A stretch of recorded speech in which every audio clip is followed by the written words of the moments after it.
Mission institute के YouTube channel पर सभी प्यारे विद्यार्थियों का स्वागत है। मेरे प्यारे विद्यार्थियों, जैसे कि हम पूर्व की क्लास में पढ़ चुके थे, क्या पढ़ रहे थे, विशेषण पढ़ रहे थे। और उस विशेषण में हम किस किस पर चर्चा कर चुके थे, किस पे चर्चा कर चुके थे, यानी कि हम देखे थे विशेषण कितने प्रकार के होते हैं। कितने प्रकार के होते हैं? 4 प्रकार के, 1 2 3 और 4। कितने प्रकार के होते थे? 4 प्रकार के। और कौन कौन से होते हैं, कौन कौन से नहीं होते हैं। यानी कि पहला आपका आया था गुणवाचक विशेषण, गुणवाचक विशेषण। और उसके बाद दूसरा आपका आया था संख्यावाचक विशेषण, संख्यावाचक विशेषण। उसके बाद तीसरे नंबर का आपका आया था परिमाणवाचक विशेषण, परिमाणवाचक विशेषण। और चौथे नंबर पे आपका आया था सार्वनामिक विशेषण। कौन सा? सार्वनामिक विशेषण। कौन सा विशेषण? सार्वनामिक विशेषण। ठीक ना। इसमें हम गुणवाचक विशेषण पढ़ चुके थे, संख्यावाचक विशेषण भी पढ़ चुके थे, कल हम परिमाणवाचक विशेषण भी देख चुके हैं। ठीक ना। तो हमने देखा था संख्यावाचक विशेषण के भी 2 भेद होते हैं। कितने भेद होते हैं? 2 भेद होते हैं, निश्चित संख्यावाचक विशेषण और अनिश्चित संख्यावाचक विशेषण। निश्चित संख्यावाचक विशेषण,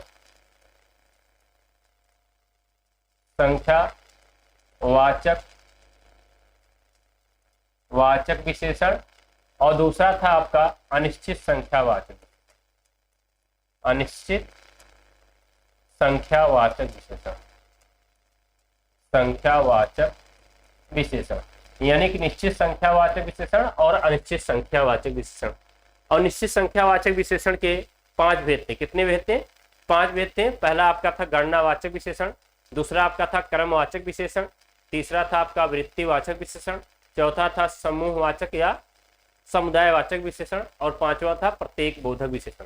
यानी संख्यावाचक के कितने भेद थे? 5 भेद थे। कौन कौन से थे संख्यावाचक विशेषण के?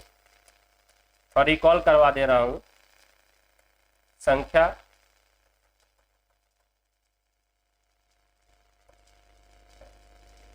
संख्यावाचक विशेषण के कितने? निश्चित संख्यावाचक विशेषण के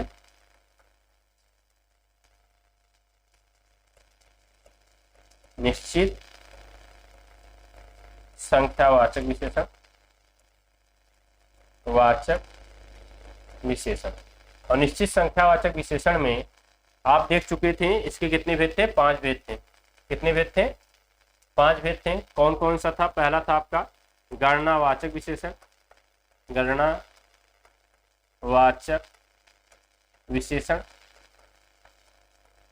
और दूसरा आपका था क्रमवाचक विशेषण, क्रमवाचक विशेषण। और तीसरा आपका था आवृत्तिवाचक विशेषण, आवृत्तिवाचक विशेषण। और चौथा आपका था समूहवाचक या समुदायवाचक, समुदायवाचक, समूहवाचक या समुदायवाचक। और उसके बाद आपका 5वां नंबर था प्रत्येक बोधक। 5वां क्या था? प्रत्येक बोधक। यहां तक हम पूर्व की क्लास में देख चुके हैं, जिसमें आपके गणनावाचक विशेषण के भी 2 भेद थे, पूर्णांक गणनावाचक विशेषण और अपूर्णांक गणनावाचक विशेषण। पूर्णांक गणनावाचक विशेषण, वाचक विशेषण। और दूसरा था अपूर्णांक गणनावाचक विशेषण, गणनावाचक विशेषण। पूर्णांक गणनावाचक विशेषण और अपूर्णांक गणनावाचक विशेषण। जिसमें पूर्णांक गणनावाचक विशेषण में आपके 1 2 3 4 5 6 7 8 9 10 ये सब क्या है? पूर्णांक गणनावाचक विशेषण है। और अपूर्णांक गणनावाचक विशेषण में क्या था?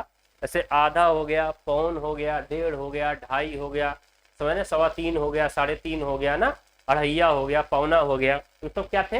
अपूर्णांक गणनावाचक विशेषण थे। और इसमें बात देखा था हमने क्रमवाचक विशेषण में कल की क्लास में, जैसे क्रमवाचक में पहला, दूसरा, तीसरा, चौथा, पांचवा, छठवां, सातवां, आठवां और नौवां, ये सब क्या है? क्रमवाचक क्या है?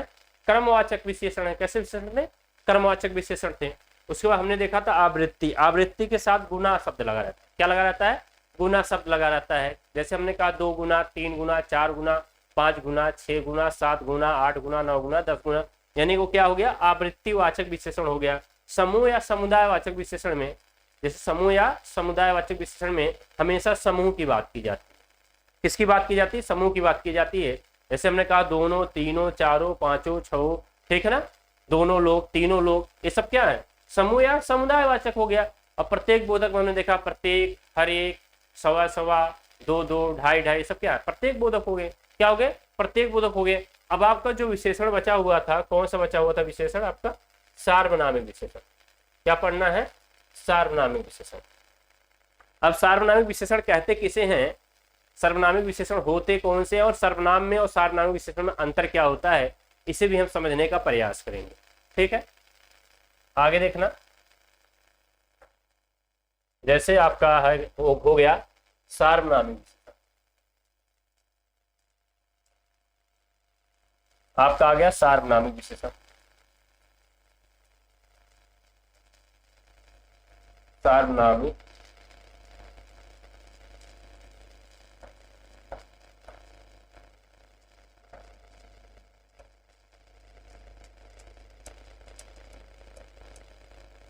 सार्वनामिक विशेषण। सार्वनामिक विशेषण, ध्यान से सुनना। सार्वनामिक विशेषण और सर्वनाम में अंतर क्या होता है, बातों को अच्छे समझते चलिएगा ताकि दोनों में अंतर करा दिया जाए, कभी समस्याएं ना आए। ठीक है ना। परिभाषा क्या होती है?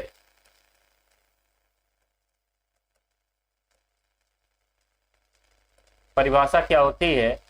जो शब्द सार्वनामिक विशेषण का, जो सर्वनाम सार्वनामिक विशेषण का कार्य करता है उसे हम सार्वनामिक विशेषण कहते हैं। जो सर्वनाम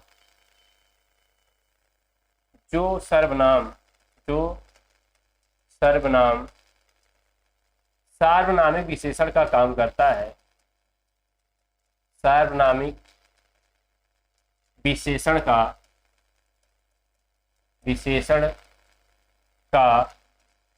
कार्य करता है, ठीक ना। जो सर्वनाम सार्वनामिक विशेषण का कार्य करता है उसे हम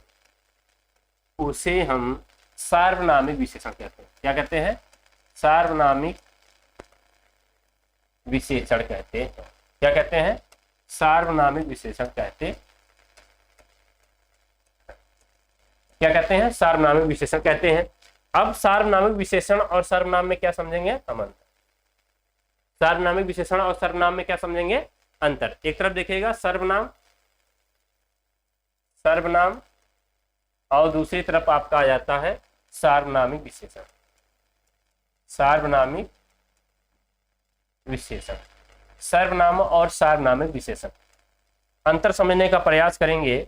जैसे हमने कहा सर्वनाम में क्या हो जाता है, सर्वनाम में क्या हो, जैसे हमने कहा यह मेरी घड़ी है, तो यह मेरी घड़ी है, यह बताया जाता है कि यह किसकी घड़ी है? मेरी घड़ी है। यह किसकी घड़ी है? मेरी घड़ी है। यानी कि संज्ञा के पहले सर्वनाम आ रहा है। क्या आ रहा है? सर्वनाम आ रहा, और निश्चय चीजें करवाई जा रही हैं। क्या करवाई जा रही है? निश्चय चीजें करवाई जा रही हैं, यानी कि यह क्या है? सर्वनाम। लेकिन अगर हम कह दें यह घड़ी मेरी है, यह घड़ी मेरी है, तो यह घड़ी अगर मेरी है तो यह सार्वनामिक विशेषण हो गया। ध्यान समझना बातों को। जब सर्वनाम के पहले, जब संज्ञा के पहले सर्वनाम आ जाता है तो उसे हम सार्वनामिक विशेषण कहते हैं। क्या कहते हैं? सार्वनामिक विशेषण कहते हैं। लेकिन जब संज्ञा के पहले सर्वनाम नहीं आता है तो उसे हम सर्वनाम कहते हैं। क्या कहते हैं? सर्वनाम कहते हैं। जैसे हमने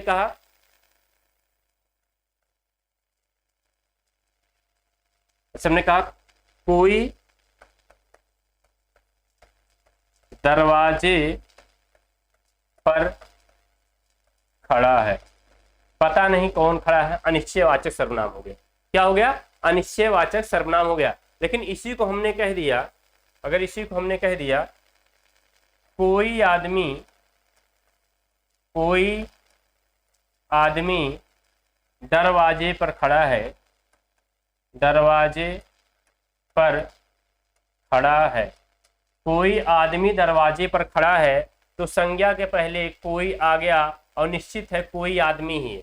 क्या है? निश्चित है कोई आदमी है, तो यानी कि यह क्या हो गया भैया आपका? यह सर्वनाम हो गया। क्या हो गया? यह सर्वनाम हो गया, कोई सर्वनाम हो गया। और यहाँ कोई, यह क्या हो गया? यहाँ देखिए, यहाँ यह है और कोई क्या हो गया? सार्वनामिक विशेषण हो गया। यहाँ यह और कोई सार्वनामिक विशेषण हो गया, और यहाँ पर यह है और कोई क्या हो गया? सर्वनाम हो गया। यहाँ पे सर्वनाम हो गया, यहाँ पे सार्वनामिक विशेषण हो गया। क्या हो गया? सार्वनामिक विशेषण हो गया। यही अंतर है। चलिए आगे बढ़ते हैं।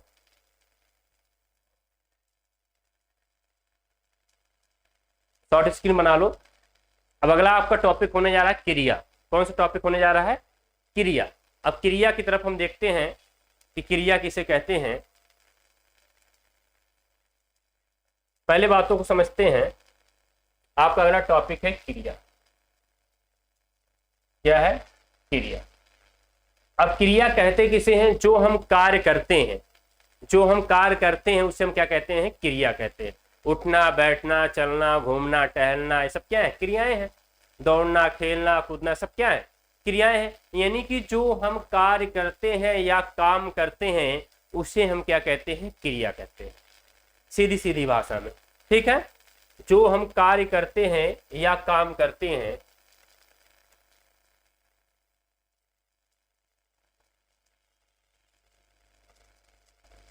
जो हम कार्य या काम करते हैं,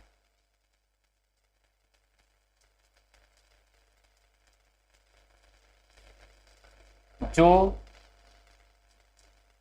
हम कार्य या काम करते हैं,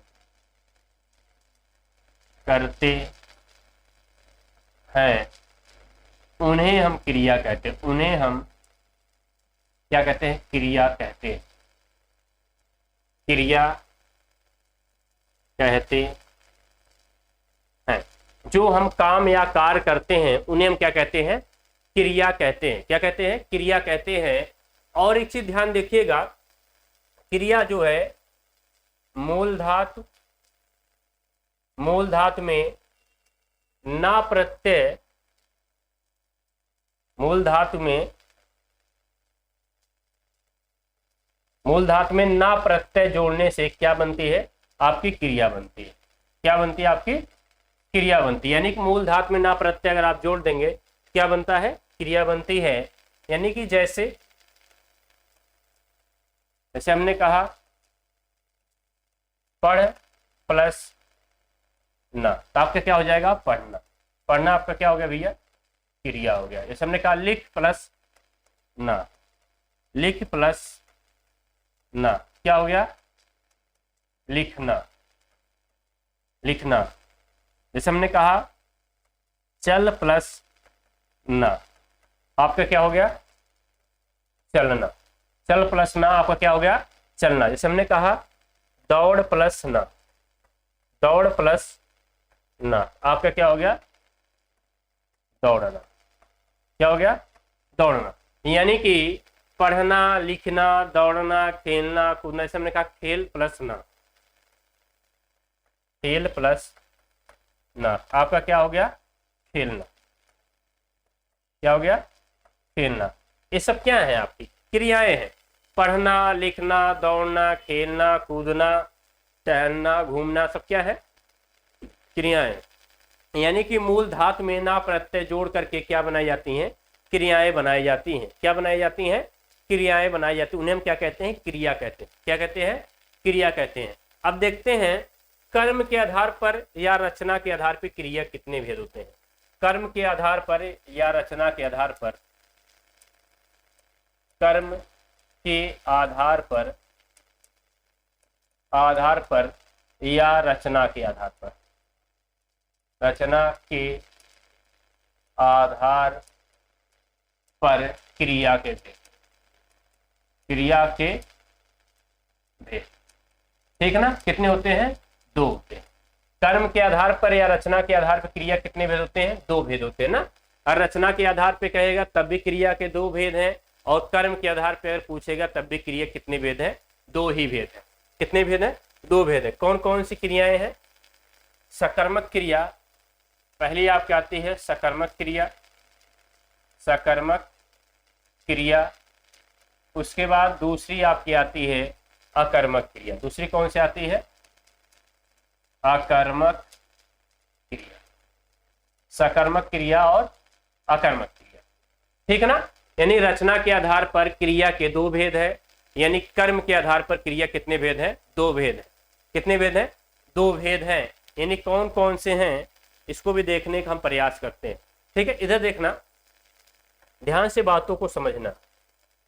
सकर्मक क्रिया, इसको देखना, यहां 2 शब्दों से मिलकर बना है, सा प्लस कर्म प्लस क्रिया। सा प्लस कर्म प्लस क्रिया। सा का अर्थ होता है साथ, प्लस कर्म प्लस क्रिया। जिसके साथ में कर्म हो उसे हम क्या कहते हैं? सकर्मक क्रिया कहते हैं। जिसके साथ में कर्म उपस्थित हो उसे हम सकर्मक क्रिया कहते हैं, और जिसके साथ में कर्म उपस्थित ना हो उसे हम क्या कहते हैं? अकर्मक क्रिया कहते हैं। मेरे प्यारे विद्यार्थियों, अगर आराम आराम से एक एक पॉइंट को आप समझते हुए चलते हैं तो संपूर्ण हिंदी व्याकरण में कोई समस्या नहीं होने वाली है। लेकिन जो आपकी परीक्षाएं होने वाली हैं भविष्य में, चाहे यूपी पुलिस हो, चाहे यूपीएसआई हो, या वीडियो परीक्षाएं हो, अगर इस क्लास को आप अच्छे सुचारू रूप से अच्छे तरीके से देख रहे हैं तो आपको बहुत ज्यादा मदद मिलने वाली, ठीक ना। यहाँ देखना, अकर्मक क्रिया किसे कहते हैं? आ प्लस कर्म प्लस क्रिया। आ प्लस कर्म प्लस क्रिया। आ का अर्थ होता है नहीं, आ का अर्थ होता है नहीं, कर्म प्लस क्रिया। यानी कि जिसके साथ में कर्म नहीं होता उसे हम क्या कहते हैं? अकर्मक क्रिया कहते हैं। क्या कहते हैं? अकर्मक क्रिया कहते हैं। यानी सकर्मक क्रिया किसे कहते हैं? जिसके साथ में कर्म उपस्थित होता है उसे हम सकर्मक क्रिया कहते हैं, और जिसके साथ में कर्म उपस्थित नहीं होता है उसे हम अकर्मक क्रिया कहते हैं, ठीक है। यानी सकर्मक क्रिया की परिभाषा क्या होगी? अब इसे पार्टों में बांट के देख लेते हैं।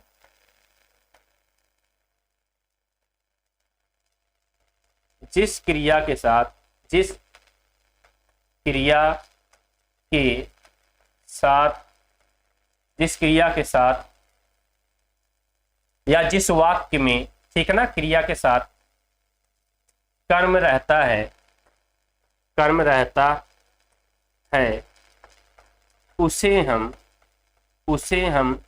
सकर्मक क्रिया कहते हैं। सकर्मक क्रिया कहते हैं। सकर्मक क्रिया कहते हैं, ठीक ना। जिस क्रिया के साथ कर्म उपस्थित होता है उसे हम सकर्मक क्रिया कहते हैं। क्या कहते हैं? कर्म उपस्थित होता है उसे हम क्या कहते हैं? सकर्मक क्रिया कहते हैं। या जिस वाक्य में कर्म उपस्थित रहता है उसे हम क्या कहते हैं? सकर्मक क्रिया कहते हैं। क्या कहते हैं? सकर्मक क्रिया कहते हैं। या फिर इसमें देख लीजिए, जिस वाक्य में या जिस क्रिया के साथ, जिस क्रिया के साथ कर्म नहीं होता, कर्म नहीं होता है, कर्म नहीं होता है, उसे हम अकर्मक क्रिया कहते हैं। उसे हम अकर्मक क्रिया कहते हैं, क्रिया कहते हैं, ठीक है ना। क्या कहते हैं? अकर्मक क्रिया कहते हैं। यानी कि ध्यान से सुनना, सकर्मक क्रिया किसे कहते हैं? जिस क्रिया के साथ या जिस वाक्य में कर्म उपस्थित होता है उसे सकर्मक क्रिया कहते हैं। क्या कहते हैं? सकर्मक क्रिया कहते हैं। जिस वाक्य में या जिस क्रिया के साथ कर्म उपस्थित नहीं होता है उसे हम अकर्मक क्रिया कहते हैं। क्या कहते हैं? अकर्मक क्रिया कहते हैं। इतना शॉर्ट स्क्रीन बना लिए, फिर आगे बढ़ते हैं। इतना करिए। अब आगे देखिएगा,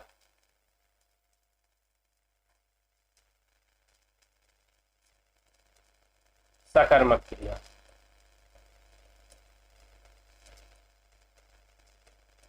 सकर्मक क्रिया, अभी इसके पहले हमने बताया है जिस क्रिया के साथ कर्म उपस्थित नहीं होता है उसे हम क्या कहते हैं, सकर्मक। जिस क्रिया के साथ कर्म उपस्थित होता है उसे हम सकर्मक क्रिया कहते हैं, और जिस क्रिया के साथ कर्म उपस्थित नहीं होता है उसे हम क्या कहते हैं, अकर्मक क्रिया कहते हैं। अब हम सकर्मक क्रिया देख रहे हैं, तो सकर्मक क्रिया के दो भेद होते हैं। सकर्मक क्रिया कितने भेद होते हैं, दो भेद होते हैं।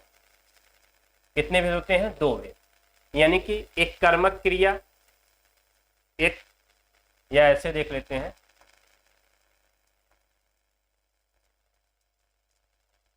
सकर्मक क्रिया के दो भेद होते हैं। सकर्मक क्रिया के दो भेद होते हैं,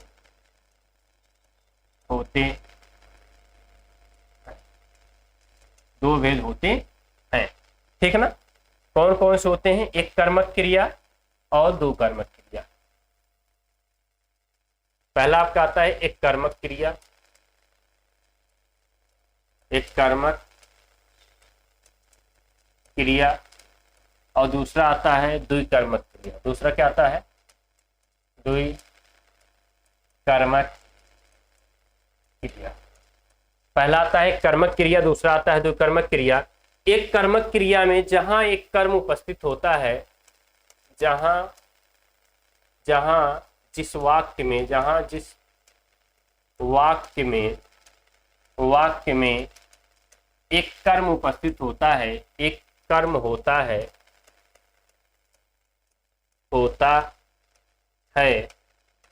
उसे हम एक कर्मक क्रिया कहते हैं। एक कर्मक क्रिया कहते हैं। क्या कहते हैं, एक कर्मक क्रिया कहते हैं। जिस वाक्य में एक कर्म उपस्थित होता है उसे हम एक कर्मक क्रिया कहते हैं।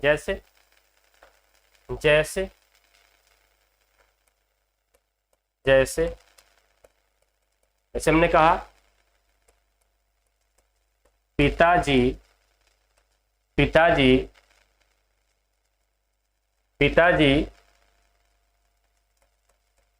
गाय को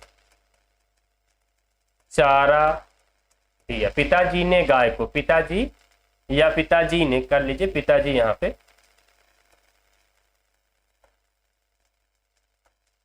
रुकिए एक मिनट, ऐसे कर लीजिए।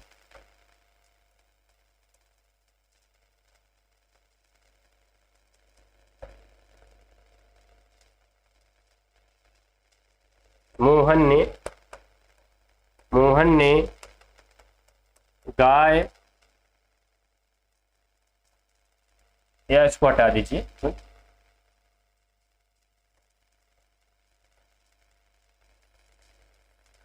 इसको हटा दीजिए, जैसे उसको कर लीजिए। पिता जी पत्र पढ़ते हैं। पिताजी पत्र पढ़ते हैं। यहां देखना, पिताजी क्या हो गए, कर्ता। पिताजी क्या हो गए, कर्ता, और पत्र क्या हो गया, कर्म हो गया, और पढ़ते क्या हो गए भैया, क्रिया हो गया। यानी कि पिताजी क्या पढ़ रहे हैं, पत्र पढ़ रहे हैं। पिताजी क्या पढ़ रहे हैं, पत्र पढ़ रहे हैं। यानी कि पिताजी जब पत्र पढ़ रहे हैं तो पत्र क्या हो गया आपका, कर्म हो गया, और पढ़ते हैं क्या हो गया आपका, क्रिया हो गया, और पिताजी क्या हो गए, कर्ता हो गए। तो यानी कि यहाँ पे एक कर्म है, इसे क्या कहेंगे, एक कर्मक क्रिया कहेंगे। क्या कहेंगे, एक कर्मक क्रिया कहेंगे। और इसी को हम कह दें, जैसे मोहन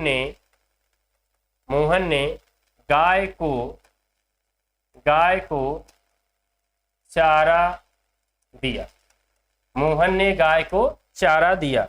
यहां बात को समझना, मोहन क्या है, कर्ता हो गया। मोहन क्या हो गया, कर्ता हो गया। गाय को चारा दिया, गाय क्या हो गया, कर्म हो गया, ठीक ना। और किसको दिया, गाय को चारा दिया, ये भी क्या हो गया, चारा, कर्म हो गया। और दिया क्या हो गया आपका, क्रिया। क्या हो गया, क्रिया। अब यहां ध्यान से सुनना मेरी बातों को, ठीक है ना। इधर देखना, मोहन कर्ता हो गया आपका, उसके बाद गाय पहला कर्म हो गया, और चारा आपका दूसरा कर्म हो गया।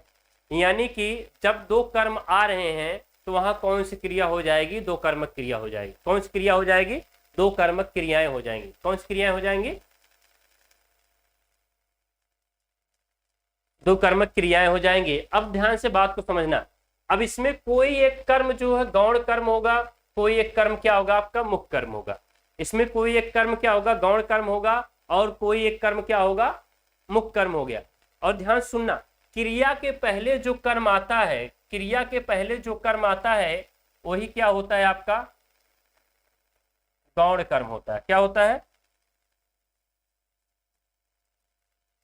फिर से सुनना ध्यान से, इधर क्रिया के पहले जो कर्म आता है वही क्या होता है आपका मुख्य कर्म होता है। मुख्य कर्म क्या होता है मुख्य कर्म होता है। और उसके पहले जो कर्म आता है वही क्या होता है आपका गौण कर्म होता है। क्या होता है गौण कर्म होता है। अब ध्यान से मेरी बात को समझना, जब क्रिया के पहले जो कर्म आएगा वह होगा निर्जीव।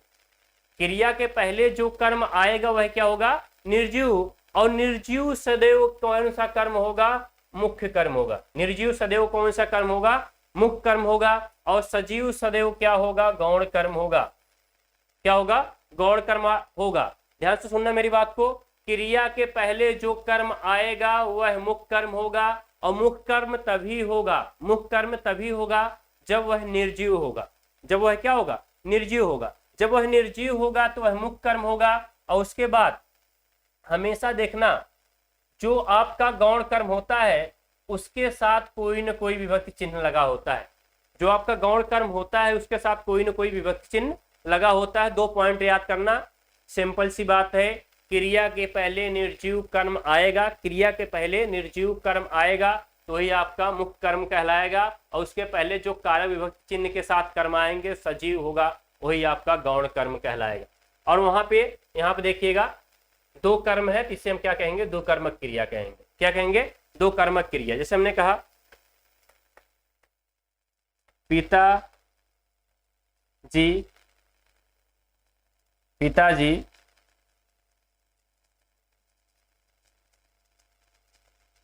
हिंदी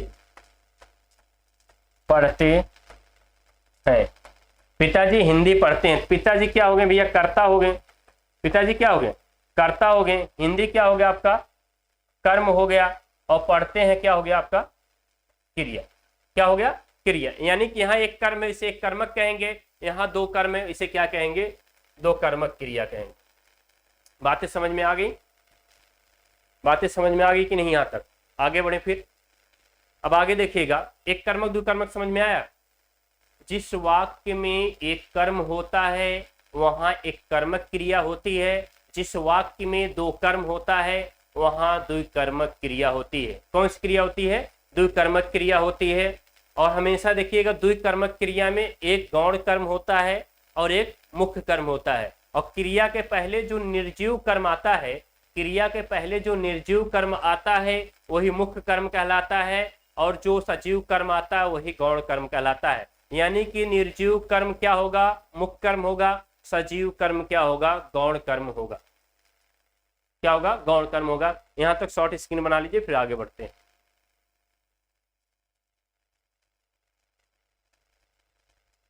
चलिए आगे चलते हैं।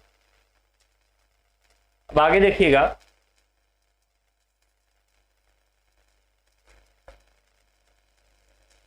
अब जैसे सकर्मक क्रिया के कुछ एग्जाम्पल लेते हैं।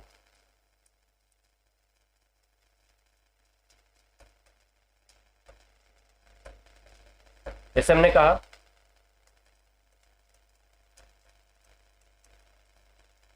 मोहन फुटबॉल खेलता है। मोहन फुटबॉल खेलता है तो सकर्मक क्रिया है का कर्मक क्रिया। मोहन फुटबॉल खेलता कौन सी क्रिया है सकर्मक क्रिया है। जैसे हमने कहा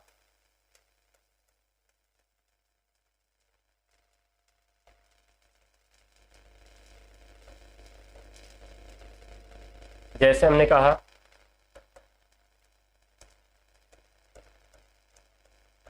जैसे हमने कहा मोहन आम खाता है। मोहन आम खाता है तो क्या खाता है आम खाता है। तो यानी मोहन क्या हो गया आपका कर्ता हो गया। मोहन क्या हो गया आपका कर्ता हो गया। आम क्या हो गया आपका कर्म हो गया। और खाना क्या हो गया क्रिया। यहाँ पे देखना, मोहन क्या हो गया, कर्ता हो गया। उसके बाद फुटबॉल क्या हो गया आपका, कर्म हो गया। और खेलना क्या हो गया, क्रिया। खेलना क्या हो गया, क्रिया। यानी कि यहाँ पे कर्म उपस्थित है तो कैसी क्रिया होगी, सकर्मक क्रिया। कर्म उपस्थित है तो कैसी क्रिया होगी, सकर्मक क्रिया। जैसे एक आध दो एग्जाम्पल और लीजिए। जैसे इधर देखना, जैसे हमने कहा विकास विद्यालय जाता है, विकास विद्यालय जाता है। जैसे हमने कह दिया मोहन ने, यार कह लीजिए राम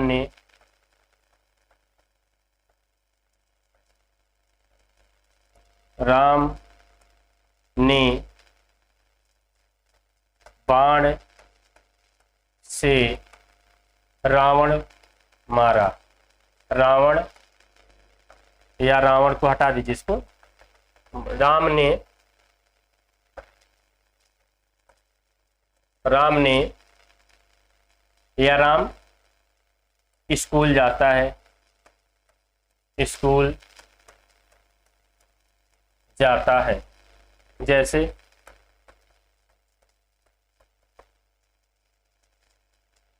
राम साइकिल चलाता है, साइकिल चलाता है। यहां देखना ध्यान से, इधर देखना ध्यान से। यानी कि विकास कर्ता हो गया, विकास क्या हो गया, कर्ता आपका हो गया। विद्यालय आपका क्या हो गया, कर्म हो गया। और जाना आपकी क्या होगी भैया, क्रिया हो गई। अब कर्म उपस्थित है, कौन सी क्रिया है, सकर्मक क्रिया है। कर्म उपस्थित है, कौन सी क्रिया है, सकर्मक क्रिया है। कौन सी क्रिया है, सकर्मक क्रिया है। जैसे हमने कहा राम स्कूल जाता है, तो राम क्या है, करता है। राम क्या है, करता है। स्कूल क्या है, कर्म है। और जाना क्या है आपकी, क्रिया। जाना क्या है, क्रिया। यानी कर्म उपस्थित है, कौन सी क्रिया हो गया, सकर्मक क्रिया हो गया। राम क्या है, करता है। और साइकिल क्या हो गया आपका, कर्म हो गया। और चलाता है क्या है, क्रिया। यानी कौन सी क्रिया हो गई, सकर्मक क्रिया। कौन सी क्रिया हो गई, सकर्मक क्रिया। ठीक है ना। इधर देखिएगा ध्यान से बात को। अगर आप लोग लिखना चाहे तो नोट डाल के लिख लीजिएगा, नोट डाल करके। अगर सकर्मक क्रिया का वाक्य है, अगर सकर्मक क्रिया का, अगर सकर्मक क्रिया का वाक्य है तो, अगर सकर्मक क्रिया का वाक्य है तो उस क्रिया से, उसकी क्रिया से, उसकी क्रिया से, क्रिया से क्या,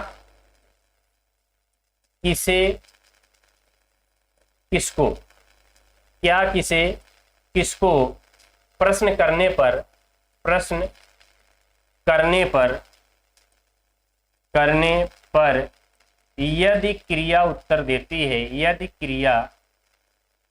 क्रिया उत्तर देती है तो वह सकर्मक क्रिया का वाक्य होगा। तो वह सकर्मक क्रिया का वाक्य होगा, सकर्मक क्रिया का वाक्य होगा।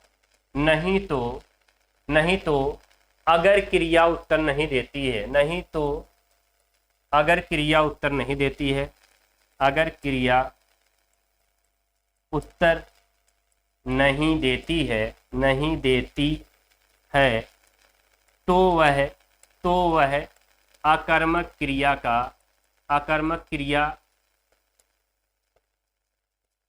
वाक्य होगा, अकर्मक क्रिया का वाक्य होगा। क्या होगा, अकर्मक क्रिया का वाक्य होगा। ध्यान सुनना मेरी बात को, इधर देखना।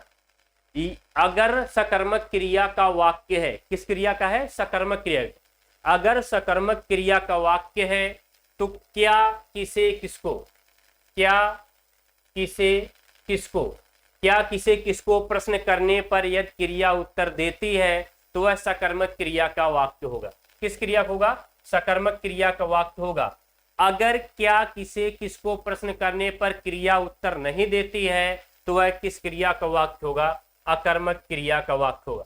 किसका वाक्य होगा, अकर्मक क्रिया का वाक्य होगा। फिर से ध्यान सुनना, क्या किसे किसको प्रश्न करने पर यदि क्रिया उत्तर देती है तो वह सकर्मक क्रिया का वाक्य होगा। किस क्रिया का, सकर्मक क्रिया का वाक्य होगा। अगर क्रिया उत्तर नहीं देती है तो वह अकर्मक क्रिया का वाक्य होगा। ऐसा होता क्यों है, क्योंकि क्रिया से क्या किसे किसको प्रश्न करने पर अगर कर्म उपस्थित होता है वाक्य में, अगर कर्म उपस्थित होता है तो क्रिया जवाब देती है। अगर कर्म उपस्थित होता है तो क्रिया जवाब देती है, यानी क्रिया उत्तर देती है, तो वह सकर्मक क्रिया का वाक्य होता है। लेकिन क्या किसे किसको प्रश्न करने पर अगर क्रिया में यानी वाक्य में कर्म उपस्थित नहीं होता है तो क्रिया जवाब नहीं देती है, और क्रिया नहीं जवाब देती है तो वह कैसा वाक्य होता है, अकर्मक क्रिया का वाक्य होता है। कैसा वाक्य होता है, अकर्मक क्रिया का वाक्य होता है। इतनी बातों को आप अच्छे समझ गए होंगे, स्क्रीनशॉट बना लीजिए, फिर आगे चलते हैं। चलिए आगे चलते हैं। ठीक, आइए आगे। इधर देखिएगा, अकर्मक क्रिया।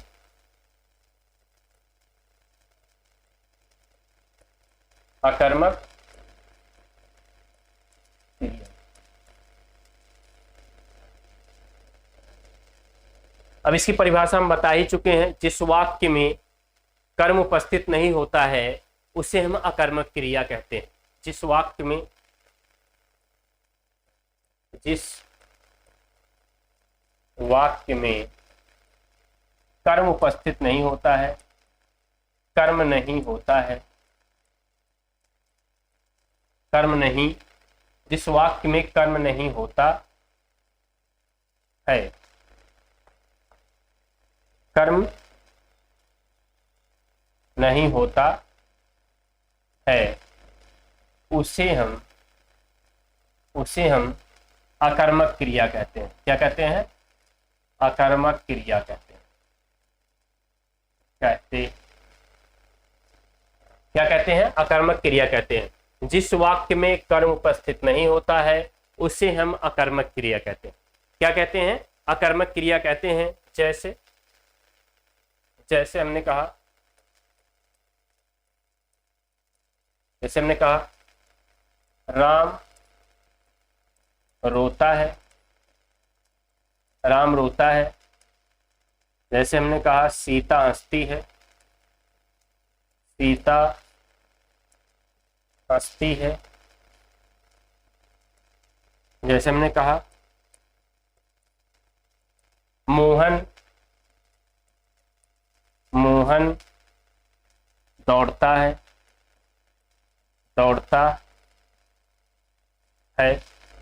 मोहन दौड़ता है। जैसे हमने कहा विकास सोता है, विकास सोता है। अब यहां ध्यान समझना बातों को, ठीक है ना। इधर देखना, राम रोता है, सीता हंसती है, मोहन दौड़ता है, विकास सोता है। और हमने कहा था यदि क्रिया से क्या किसे और किसको, क्या किसे और किसको, ध्यान समझना बात को।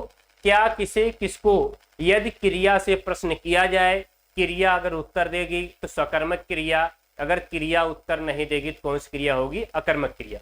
यदि क्रिया से क्या किसे किसको प्रश्न करने पर, यदि क्रिया से क्या किसे किसको प्रश्न करने पर क्रिया उत्तर देगी तो सकर्मक क्रिया, और क्रिया अगर उत्तर नहीं देगी तो अकर्मक क्रिया होगी। अब यहाँ पे ध्यान देना, राम रोता है, क्या रोता है, उत्तर नहीं मिला। ठीक है, राम रोता है, किसे रोता है, उत्तर नहीं मिला। राम रोता है, किसको रोता, उत्तर नहीं मिला। तीनों में से अगर किसी का भी उत्तर मिलता है, क्या, किसे, किसको, किसी का भी उत्तर मिलता है तो सकर्मक क्रिया, और तीनों में से किसी का भी उत्तर नहीं मिलता तो वह कौन सी क्रिया होती है, अकर्मक क्रिया होती है। अब देखना, सीता हंसती है, क्या हंसती है, पता नहीं, किसे हंसती है, पता नहीं, किसको हंसती है, पता नहीं। मोहन दौड़ता है, क्या दौड़ता है, पता नहीं, किसे दौड़ता है, पता नहीं, किसको दौड़ता है, पता नहीं।